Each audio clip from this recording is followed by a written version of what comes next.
डरो मत, डॉलर अकेला है, पहले इसे ही निपटा देते हैं। पूरी तरह से तैयार एक युवक ने दांत पीसते हुए कहा। बिल्कुल, किसी और की आवाज आई। पहले इस छोटे से फरिश्ते को हटाते हैं।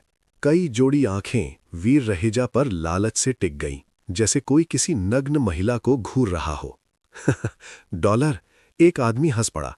मैं तुम्हारा बहुत बड़ा फैन हूं, इसीलिए नरमी से पेश आऊंगा। डॉलर, भागना मत, मेरा पंच झेलो। अगले ही पल स्टेज पर मौजूद लगभग 100 लोग पागलों की तरह चिल्लाते हुए वीर रहेजा पर टूट पड़े। शिट, ये क्या बकवास है? वीर रहेजा ने मन ही मन कड़वाहट से सोचा। मेरे फैंस को तो मेरी रक्षा करनी चाहिए थी, मुझे पीटना नहीं। हालांकि दृश्य डरावना था, लेकिन एक बात साफ थी, किसी के हाथ में कोई हथियार नहीं था। कोई भी वीर रहेजा से जानलेवा लड़ाई में उलझना नहीं चाहता था। असल में ज्यादातर ताकतवर लोग पहले ही रजिस्ट्रेशन करा चुके थे। जो अब तक रुके थे वे या तो कमजोर थे या फिर प्लैनेट टाइटन में नए। वीर रहेजा ने भी कोई हथियार नहीं उठाया। जैसे ही पहले आदमी की मुट्ठी उसके चेहरे के करीब पहुंची, वीर रहेजा हल्का सा हिला, वार हवा में चला गया। उसी पल उसने हाथ को चाकू की तरह मोड़ा और ब्लेड स्टॉर्म से पलटवार किया। वो आदमी समझ भी नहीं पाया कि क्या हुआ। गर्दन के पीछे हल्का सा वार पड़ा और धड़ाम, वो सीधे जमीन पर गिर गया। वीर रहेजा हवा की तरह आगे बढ़ रहा था। उसका हाथ चाकू लगातार चमक रहा था। लगभग हर बार एक ही वार और एक ही नतीजा। जहां जहां वो गया, लोग उछल उछल कर गिरते चले गए, मानो वहां से कोई बवंडर गुजर गया हो। घोस्ट हॉन्ट सीखने का सबसे बड़ा फायदा यही था। अब वीर रहेजा इंसानी शरीर के हर हिस्से को बखूबी समझता था। हालांकि उसने घोस्ट हॉन्ट का सीधा इस्तेमाल नहीं किया, फिर भी ब्लेड स्टॉर्म को इतनी सटीकता से चलाया कि हारने वालों में से किसी को भी गंभीर चोट नहीं लगी। करीब 100 विरोधियों को गिरते देख कई लोग मुस्कुरा दिए। वे उठे और बिना कुछ कहे मुकाबले से हट गए। तभी स्टैंड्स में बैठी भीड़ फट पड़ी। डॉलर तो इस दुनिया का ही नहीं है। डॉलर, मेरे फरिश्ते, तुम कितने हैंडसम हो। डॉलर, मैं तुम्हारे बच्चे की मां बनना चाहती हूं। पूरा स्टेडियम जोश से गूंज उठा। और जब आखिरी विरोधी भी स्टेज से उतर गया, वीर रहेजा ने संतोष से दर्शकों की ओर हाथ हिलाया, मानो कह रहा हो, शो अभी खत्म नहीं हुआ है। उसने मन ही मन सोचा, लगता है मुझ में स्टार बनने की भी काबिलियत है। फिर खुद पर ही हंस पड़ा। क्या मुझे अब और 10 भेजों कहना चाहिए? छोड़ो, 10 क्या हैं, मैं तो पहले ही 100 को हरा चुका हूं। और इसी सोच के साथ वीर रहेजा अपने आप अगले राउंड में पहुंच चुका था। जैसे ही वो मार्शल हॉल से बाहर निकला, उसे कुछ अजीब सा महसूस हुआ। अगले ही पल उसने देखा, कुछ युवा महिलाएं तेजी से उसकी ओर दौड़ती हुई आ रही थीं। उनके हाथों में पेन थे। कांपती आवाज में उन्होंने पूछा, डॉलर, क्या हमें आपका सिग्नेचर मिल सकता है? वीर रहेजा एकदम रुक गया। उसे इसकी जरा भी उम्मीद नहीं थी, लेकिन सिर्फ 1 सेकंड बाद उसने पेन ले लिया और हामी भर दी। अगले ही पल उसे एहसास हुआ, उन्होंने सिर्फ पेन दिया था, कोई कागज नहीं। वो साइन कहाँ करे? वीर रहेजा ने भारी आवाज में पूछा, डॉलर, यहां साइन कर दीजिए, एक भरी पूरी महिला ने कहा और अपनी ब्लाउज को थोड़ा सा खींच लिया। वीर रहेजा अभी जवान ही का। नजारा ऐसा था कि उसकी नाक से खून निकलते निकलते बचा। उसने तुरंत चुपचाप जेड स्किन का अभ्यास किया, खुद को शांत किया और उस तंग कपड़े पर धीरे से डॉलर लिख दिया।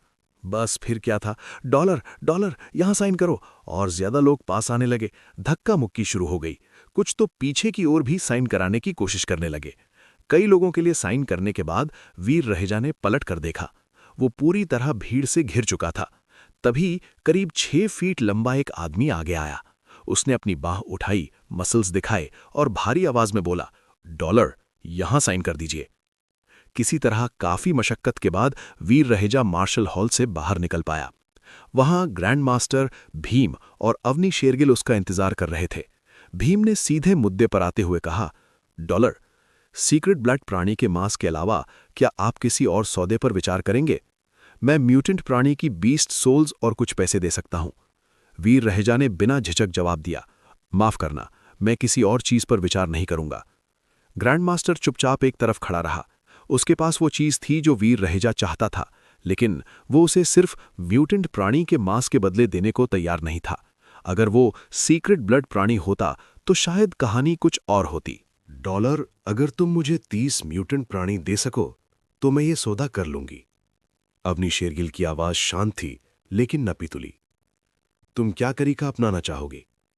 वीर रहेजा ने जरा भी हिचकिचाहट नहीं दिखाई। अगर तुम मुझ पर भरोसा करती हो, उसने सीधे कहा, तो पहले लाइसेंस मुझे ट्रांसफर कर दो, मैं बाद में सामान भेज दूंगा। फिर उसने दूसरा विकल्प भी सामने रखा, नहीं तो हम किसी तय समय पर निजी तौर पर मिलकर सौदा कर सकते हैं। कुछ पल की खामोशी के बाद अवनी शेरगिल ने सिर हिलाया। ठीक है, तो हम समय तय कर लेते हैं, वो बोली। मुझे एस क्लास खरीद लाइसेंस जुटाने में थोड़ा वक्त लगेगा। बढ़िया, वीर रहेजा ने हल्की मुस्कान के साथ कहा, तो लौटते वक्त इस पर बात करते हैं। अवनी शेरगिल ने सोच समझकर अपने लोगों को इशारा किया। रास्ता साफ कर दिया गया। अपॉइंटमेंट तय होते ही वीर रहेजा पहले ही देवाश्रम के बाहर पहुंच चुका था। उसने अवनी शेरगिल का धन्यवाद किया, अपने पंख बुलाए और पहाड़ों की ओर उड़ गया। कुछ ही पलों में वो नजरों से ओझल हो गया। वीर रहेजा को अवनी शेरगिल की काबिलियत पर जरा भी शक नहीं था। आखिरकार सेंट हॉल एक अर्धसैनिक संगठन था। उसके गहरे सैन्य बैकग्राउंड के सामने एक लाइसेंस जुटाना कोई मुश्किल काम नहीं था। कुछ देर पहाड़ों में घूमने के बाद वीर रहेजा अपनी असली पहचान के साथ वापस शेल्टर लौटा। कमरे में दाखिल होते ही उसने काम शुरू कर दिया। 30 म्यूटेंट काली मधुमक्खी का मीट उसने सावधानी से पैक किया, अगले दिन होने वाले सौदे के लिए। बाकी बचा हुआ काली मधुमक्खी का मीट उसने सुखा दिया। वो उसे बेचना नहीं चाहता था, वो उसे म्याउथ के लिए संभाल कर रखना चाहता था। लेन देन हैरानी से काफी सहज रहा। वीर रहेजा को एस क्लास लाइसेंस मिला और वो प्लैनेट टाइटन से टेलीपोर्ट होकर बाहर निकल गया। अब उसका अगला लक्ष्य साफ था। वो अपनी मां और बहन के लिए एक उन्नत हाइपरजीनो 8 खरीदना चाहता था। घर पहुंचते ही वीर रहेजा ने स्काईनेट पर लॉगिन किया और सेंट हॉल की आधिकारिक वेबसाइट खोली। एस क्लास लाइसेंस का इस्तेमाल करते हुए वो सेंट हॉल की उस ऑनलाइन कम्युनिटी में दाखिल हुआ जो आम लोगों के लिए पूरी तरह बंद थी।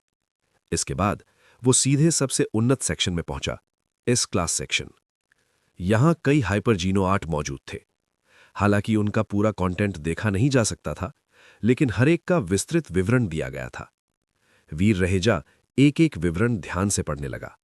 वो जानता था हर लाइसेंस से सिर्फ एक ही हाइपरजीनो 8 खरीदी जा सकती थी, इसलिए यह फैसला सोच समझकर ही लेना था। म्यूटेंट काली मधुमक्खी का मीट आखिरी बार बेचा जा सकता था। अगर वो बाजार में ज्यादा आ गया तो उसकी कीमत तुरंत गिर जाती। भले ही वीर रहेजा दोबारा म्यूटेंट काली मधुमक्खियां शिकार कर ले, लेकिन कोई भी फिर से एस क्लास लाइसेंस के बदले उनका सौदा करने को तैयार नहीं होता।